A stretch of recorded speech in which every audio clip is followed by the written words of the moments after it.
కాంగ్రెస్ ప్రజా ప్రభుత్వంలో ఇచ్చిన హామీలన్నీ ఒక్కొక్కటిగా అమలవుతున్నాయి. అన్ని వర్గాల ప్రజలకు న్యాయం జరుగుతోంది. దివ్యాంగులకు ఇచ్చిన హామీలన్నీ నెరవేరుస్తున్నారు ముఖ్యమంత్రి రేవంత్ రెడ్డి.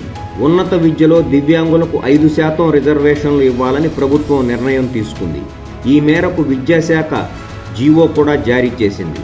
40% కంటే ఎక్కువ అంగవైకల్యం ఉన్నవారికి 5% రిజర్వేషన్ మరియు 5 సంవత్సరాల ఏజ్ రిలాక్సేషన్ వర్తిస్తాయి. దివ్యాంగుల చట్టంలోని నిబంధనల మేరకు అంధత్వం, బదిరులు, మరుగుజ్జులు, యాసిడ్ బాధితులు, కండరాలు సరిగా పనిచేయని వారు, అటిజం, మానసిక వైకల్యం, చెవుడు తదితరులను 5 కేటగిరీలుగా విభజించి ఒక్కో కేటగిరీకి 1% రిజర్వేషన్ అమలు చేస్తారు. వికలాంగుల కేటగిరీలో భర్తీ కాకుండా మిగిలిన సీట్లను మహిళలు, బీసీ, ఎస్సీ, ఎస్టీ, ఈడబ్ల్యూఎస్ వాళ్లతో భర్తీ చేస్తామని ఉత్తర్వుల్లో పేర్కొన్నారు. ఇది కదా ప్రజాపాలన.